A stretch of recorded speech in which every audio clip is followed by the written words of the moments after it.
All right, ladies and gentlemen, 2011 Handmade Bike Show. I'm here with Eric Noren, Peacock Groove Bicycles. Fantastic stuff we got going on. Eric's going to give us a quick rundown of what he does here, what he's got here for you on the floor. Eric, tell us first about your bicycles, Peacock Grooves. What do you got going on? Well, I tell you what, we got a lot going on. We just moved into a new, bigger facility. Went from 900 square feet to 4,900, so we got a lot going on with that. Been a little bit busy, a little bit behind, but we're catching back up on a rapid pace. And let's go through a couple bikes we got here for you at the show. Let's do it. I got a bike here that's modeled after one of my favorite beers, Old Style beer. It's a bike for my buddy Johnny, and he really loves Old Style. And I said, well, I tell you what, you've been a good friend for me. You were there when I really needed somebody after a recent job loss. I lost it, yeah. But I said, hey man, you were there for me. And I called him over and I said, check this out. And he said, dude, that's Old Style. That's awesome. Who's that for? And I said, you. Now you better go buy some components because it's going to NAHBS and I need to have a full bike to display. So he did. I got the rack made, and as you can see, it's all crazy gold line, crazy little P grooves Old Style, all that kind of what I call deep custom stuff that some people don't want to do or aren't able to do. We'll do it. We got the cutout, we got the super short wheelbase. Oh yeah, the sick, crazy dropouts. Absolutely, the you dropouts bet. are beautiful. Yeah, painted to match rims, and I gave it to the painter and said, painter's choice. Paint it up how you want, but make it look like this can. So I drank it from him, I crushed it, and I said, do it. Make the can. Make it. Right on. And you made the rack as well? Yep, I did the rack all freehand and had it chromed. Tall boy. And yeah, you bet. I like it, and we're going to go for a ride when we get back, and we're going to go split a pack of tall boys down Mississippi River. Sounds good. How about the cutout here? Tell us about that. Well, I call it the hot rod chop, and we're going to actually get away from it because I found a place that can actually do the CNC manipulating and bending that I need to get the today Junior, the super short wheelbase that I want, that I think 29ers need. If everybody does a super short wheelbase on 29er, you will sell more. It will be the new standard. It is the way to go, period. Right on, I hear you. Tell us about the dice bike here. I tell you what, a guy that I know, he said, hey man, I like gambling, what can we do? And I said, well, let's throw some dice at the frame and see if it sticks. So I brought it over to my man, Brad Galvin at Dirt Designs Graphics, and I told him, and he said, dice, fading dice into a paint job? Yeah, let's do it. So he did it. I came back and I said, you know what, Brad waited a little long time for this bike, you know, 2 months overdue, so it took about 9 months to make, so we're still on a good timeline, but it's for you. I said, come on down, and he came in and I turned on the dice in the dark, and he just said, oh man, no way. Too much. And I said, you know what, that's how we're going to do it. Now you can ride. This actually is functional. It works.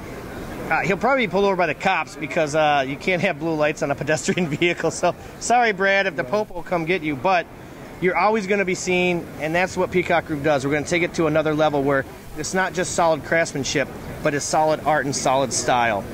Fantastic. How do you change those batteries? Very carefully. Patented secret.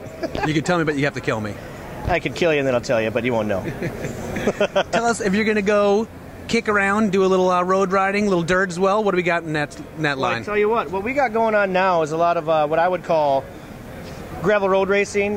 People out are doing metric centuries and just centuries out on the dirt roads and gravel roads of Minnesota. And I tell you what, it's really catching on. It's really nice. I did these two bikes here, the gold and the white one, and I call them the Country Mile. And what the Country Mile is to me is basically you take a cross bike and a touring bike and you slap it together. You got a longer wheelbase that's a little bit more comfortable. You got braze-ons for everything you need. A little bit lower bottom bracket because you're going to be putting on some big fat-ass tires, so you got to have the clearance, and we have all the clearance. Yeah. And on mine, I wanted to go with disc brakes just to show them, hey, we can do this. It's Campy 11. It works with the disc brakes. It rides.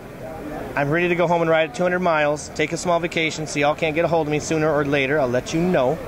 But what it is that this bike is just symbolizing what I would call the untapped American country. And what that means is that this is the kind of bike where you can get on it, you can ride a paved road for 50 miles and see that dirt road and say, yeah, I am going to take that right. I am going to go off that way and see what I can find. And you don't have a destination. This bike will deliver for you. It will always be there for you. It will never let you down. You got the right bike. You got the eyelets and the braze-ons for the fenders and the panniers, the racks, all that jazz. Looking like it's all there. You bet. All you need is a couple of legs and a little bit of lungs and heart, and then you can go there. Fantastic. Now, Eric, tell us a little bit about your production philosophy. What is Peacock Groove all about? Where do you stand? How do you feel about the current state of the bicycle in the United States? I tell you what, I hope a lot of people start making bikes more over here because everyone wants to keep jobs here, but they keep farming them overseas. Overseas fabrication is fine, but what they are eclipsing is basically they're saying, hey, we care about the environment. We do this and that. But yet they're going to send a boat all the way across the ocean, have it made over there, where they can dodge the same environmental laws that we have here from the EPA and have some poor sap over there work for a bowl of whatever a day, and they're making these bikes. If you want jobs to stay here, you will make them here. We can do it. We are Americans. America was based on the backbone of the working man, of the man who worked 10 hours a day and sacrificed to get things for his family, and woman too. The point is that we can do it here. We have the facilities.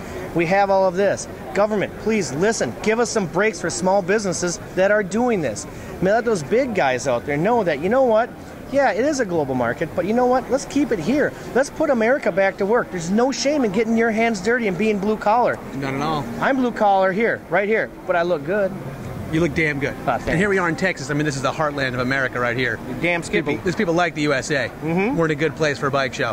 How you feeling about Texas love and the Texas pride going on around here? I tell you what, Texas has been A-okay to me so far. I'm loving it. We went out to dinner last night. Everybody was nice, polite, please, thank you. And I tell you what, I love my Twin Cities, but Austin's pretty swell. Give us a break, Palenti. Ah, that's our governor, just so you know. Minnesota. Something like that, I don't know. Right on. Yeah. Eric, thank you so much. Hey, no, thank you.